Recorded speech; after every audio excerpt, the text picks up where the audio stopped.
Hey guys, good morning. Well, it's actually noontime, but the sun finally came out and it's starting to warm up a little bit. I believe it's like mid 60s.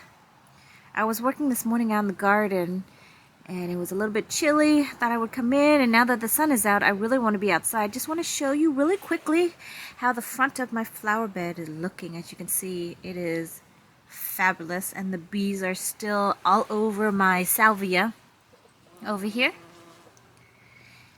Can I recommend this salvia to you guys? It's been blooming ever since I transplanted them in here.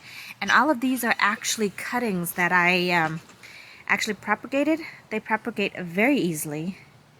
And then I planted them literally midsummer. Little tiny little shoots that I had, put it in the ground, didn't think much of it, but look at it. Look at this hedge. Isn't that beautiful? And they're this dark blue color. I mean, it's so intense and vibrant. And they've been feeding all the pollinators, all the bees. Look at that. They're going from one stem to the next.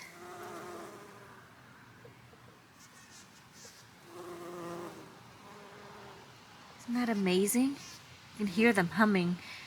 It's kind of windy, so I put a little protection over the speaker just so it doesn't pick up the wind. So I'm not sure if it's picking up my voice. I'm hoping it's picking up my voice and not the wind. But as you can see, the front flower bed still looks like I'm in the summer, and it is the first week of November.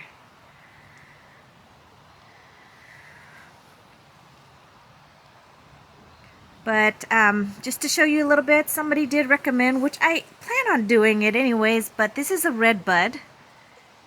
And I grew this and I train it into a tree form. They recommend, of course, it's going to get monstrous, so I need to remove it, which I will. This one I am planning on bringing with me to my new place. And just an FYI, you guys, my husband and I actually are going to start up another YouTube channel, and that one is mainly based on just like a homestead slash self-sufficient kind of living. We are planning on getting acreage and then try to get what we can to be a little bit more self-sufficient, growing vegetables, and you know, maybe get a couple of animals in there, doing things so we're not totally reliant on the craziness of the world right now. We feel like the world's a little bit crazy, and you know, with all the shortage that is expected to come, whether it will or not, we've seen the craziness with the shortage of toilet paper. So while I don't promote us all being hoarders, I think it's great that we should all, you know, do our part to grow and be self-sufficient and self-sustaining if you can. You know, and we feel like that's something we want to do. That's something we want to try. So we actually have another YouTube channel. If you want to go over there, I would really appreciate you guys. It'll be the same thing. I'm keeping this channel, though, just solely on gardening, growing, you know, just fruits and vegetables and flower, doing the things that I love. The other channel will have some gardening because, of course, you know, I'll be growing more vegetables, more fruit, more just everything. And as you can see, look at this cabbage. Isn't this cabbage beautiful? And these are all leaves, so you can't really technically eat it, but I'm sure if hard time comes, you can eat every single little thing on this cabbage. But the head is in there. Can you see that? The head is in there and it's forming. It is actually one of the biggest one out of the 6 that I have over here. I planted into the flower bed because, again, this is all topsoil, which I dug out. I dug all of the clay soil, put in good topsoil, and then I was like, why am I just growing flowers? Why not grow vegetables? You know, because I can actually use more of the vegetables than I can the flower. And as you can see where the salvia is in the front that's lining the garden, that used to be a hedge of lavender, and oh my gosh, you guys, I love lavender. They smell amazing. And I had a whole hedge over here and also over there, but because of the amount of rain that I get here in 8A, they all kind of died back. You can see here's one here that still survived. I don't know why it's still there, but all of the water from the gutters float into the flower bed, and then it just sits there, and then all of my lavender developed root rot, so I couldn't save them. I did transplant some in other areas just to get them off of the main where all the water sits. Like you can see, there's one over here that I transplanted, and then there's another one over here in this corner. And they seem to be doing better because it's a little bit drier over there, because you see it kind of slants. So whatever is over here is definitely, it cannot tolerate as much water as what the lavender can. So they don't like to sit in water, so that's why they all root rot and died off. So I was like, you know, I love the color of the lavender. It was almost the same color as the salvia. So then I wanted to put a whole hedge of salvia over here, and these guys are doing great over here. And I did the same thing over here, but these guys are not doing as good as the one on the other side. But these are all of the ones that I propagated, and some of them are doing great and others not so much. But if you are in my zone, which is 8A, you guys, it's amazing. I mean, to grow things, and it's like November and they're still looking healthy. They're still doing their thing. These are the cabbages I have, same kind as the one on the opposite side, but again, for some reason, they're much smaller than the one on the other side. The coneflowers are still blooming their head off over here. I've got this one, and then there's a whole bunch of other little buds coming out. These ones are a little bit spent, as you can see. Got a couple new little tiny flower heads forming. There's some down here. Can you see that? And then the sedum. I guess sedum, you can never get rid of them once they're in here. So the sedums are coming up. There's another coneflower. I'm sorry, I don't know the variety, but I love it. Look at this one. It's like a sunset color. Isn't that beautiful? And then I think this one is the same one as the one next to it. This one, I have no idea what it is. A lot of them, I buy the plant and then I try to self-propagate just to get some more variety. I've spoken to you about this variety. I don't know what it is, but the leaves always struggle in the summertime. I don't know why. And it looks like it's two-tone, but in reality, it's just the same color once they get to be a little bit bigger. But their stems are not as healthy. Like, look at this one over here. So this plant over here, if you can see, the stems are really tall and strong and sturdy. Those guys are a little bit weak. There's a little Mr. Lizard right there. See that lizard? So the roses are looking good. They're still producing, so I haven't cut any of them back. I haven't pruned any of them back. But look, this is the Miranda Lambert, you guys. One of my favorite roses in my garden. Isn't she beautiful? I do have, of course, issue with the black spots. I try to treat them, and they still come back. They still do their thing, and they still damage the roses. But you know, it's okay. It's part of, I guess, having roses. You're gonna always have them, so I just let them be. These are the yellow variety. Aren't they beautiful? Oh, I want to show you this. Look at this one. This one had twins. Oh, look, black spots. Where are you? Right there. Sorry, the camera is a little bit weird when I look at it through here versus where I'm holding the camera. So this one's over here has twins. Oh, you see that? It's like two buds. What do they call? Siamese twins. There we go. It's like two buds on one stem, which is weird. You can see the stem how it should have split right here. And it looks like there's double stem for rose, but then it just stay connected. So I guess you can have Siamese twins for flowers. Got some more coming out, but they're so beautiful. I mean, look at them. Definitely beautiful in the garden. So those are the yellow variety. I have the pink variety over here. And then over here, I'm sorry, I'm just going back and forth. This is kind of crazy. This one is a red one that I have. I think it's called Love, but I'm not sure exactly. It's two-tone actually. You don't see it right now, but the outer petal right here is a little bit on the whiter side, and then the inside is like a deep lipstick red when it blooms. It's really pretty. So the Salvia and the roses are by far, oh, and Coneflower are probably the three main flower that's still giving me blooms in November.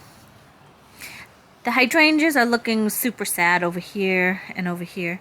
The one in the middle looks all right. But look at all these new buds coming out. Isn't that pretty? Like, I'm expected to have a show. We actually have an open house next week. So I'm praying that they will open up and stay beautiful and perfect for the showing. I think that will create some really good garden interest for people who, you know, even if they're not gardener, you appreciate flower and you appreciate beauty. So I'm hoping that it will flower and bloom just for them. Look at all of them. Here's some more with buds. So yeah, that would be super nice if they would, you know, stay around. Look at this guy. Where are you? There you are. He's like ever slowly climbing up.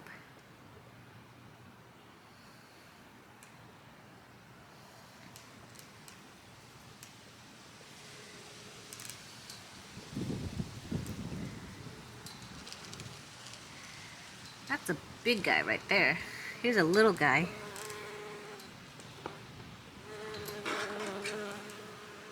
Maybe they'll be right next to each other and then you can actually see the size.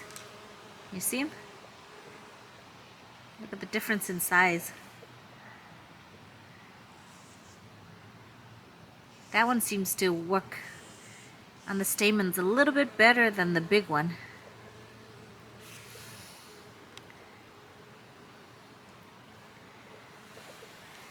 Alright, and then of course my flower pot, you guys, the geranium is amazing. So I'm hoping that it will, of course, last for my open house. The coleus is looking a little bit sad, so I might need to actually give this pot some water. It looks a little dry down there. Let's see, yeah, a little dry down there. But I planted it all around, so it just looks really full and beautiful. Just this little spot right here is lacking a little bit, but otherwise doing a great job still. And then over here I have some coneflowers, of course. I do want to show you guys. So propagating, oh my goodness, butterfly bush, sorry. Totally lost my concentration. I have weed everywhere in here, but these are all the little tiny ones that I propagated this summer. Of course, this one right here. Look at that. It's sitting up like beautiful flowers. This one over here, I'm sorry I'm in the shadow. There's just a whole bunch of them that I propagated and I stuck down here. And they're doing a great job. They're coming out. And it is what? Those are butterfly bush. They're going to get big. Once they get big, I wish they would fill up the spot right now. But they're just new little babies, so by next year they're going to be amazing. And then over here is just a smorgasbord of everything. Trying to make my garden look full and luscious. So this is probably my main focus this year, was the front flower bed. And you can see the transition. I've had video up here where it had all sedum in the front along with all salvia, and then I switched out the sedum because they were flopping so bad, and then the sedum went out, and now I have coneflowers in here.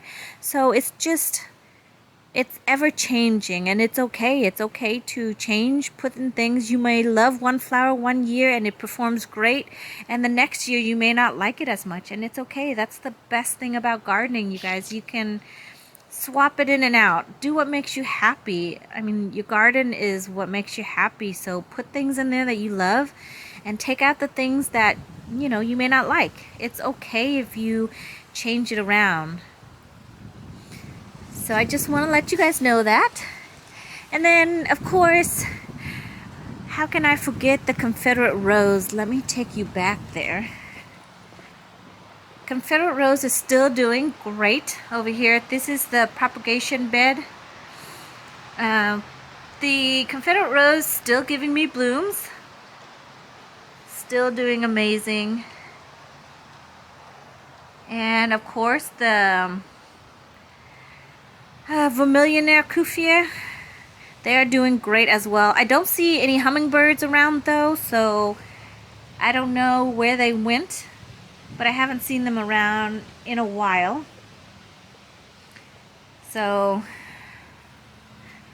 this is this area over here, and then another area that is doing great.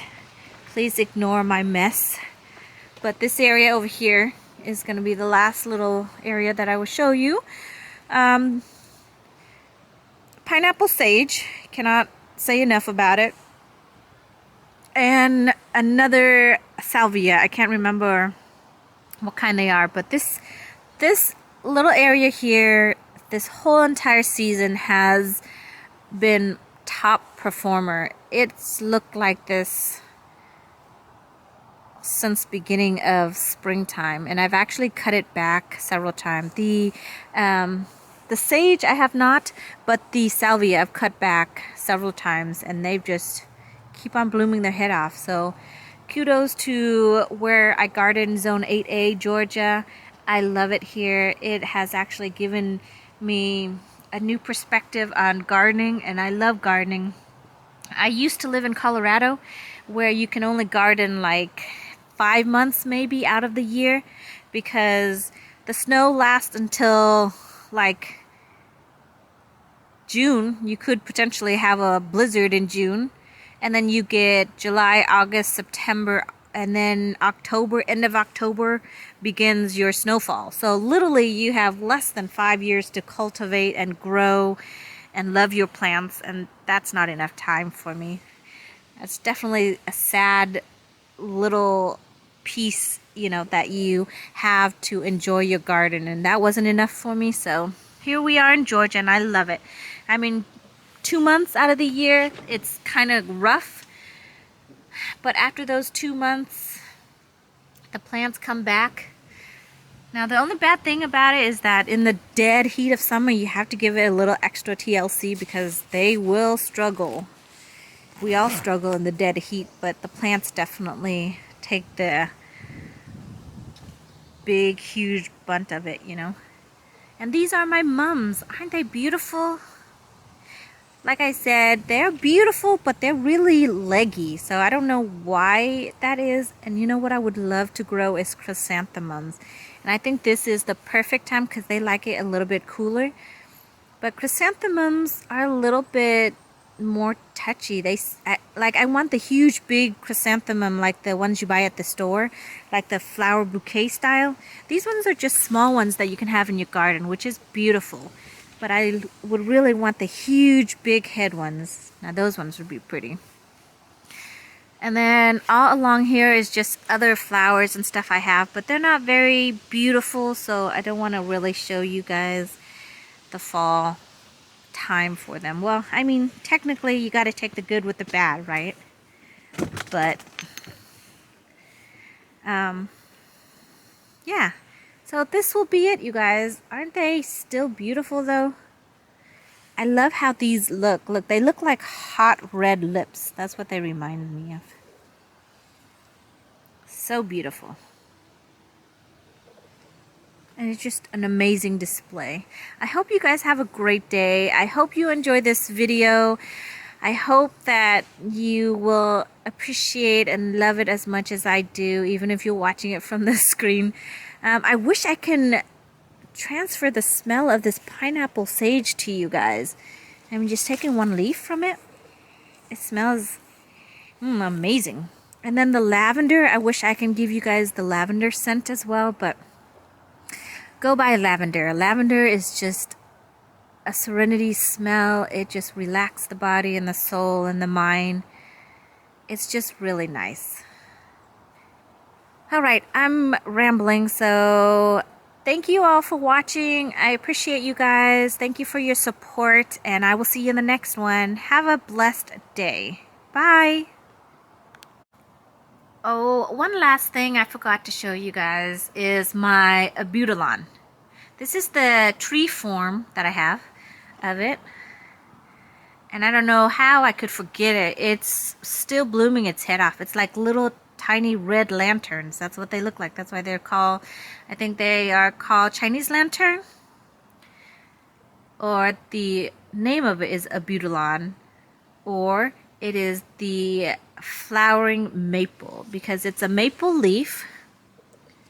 Oh, it's kind of dark to see in the shadow, isn't it? Okay, here you go. It is a maple leaf, but it's the only maple leaf that flowers. Hence the flowering maple. So there you go. She's still doing great, you guys. Giving me a whole bunch of flower. And the hummingbirds love it.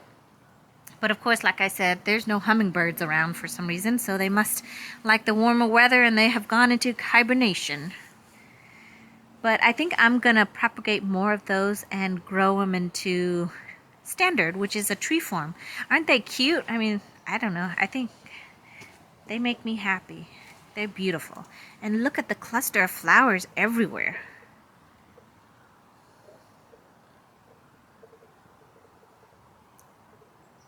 Isn't that beautiful? Look at all the pollen though. Those should be great for the pollinators. All right, that is it. I'm rambling on really badly now. Thank you, you guys. You have a great day. Bye-bye.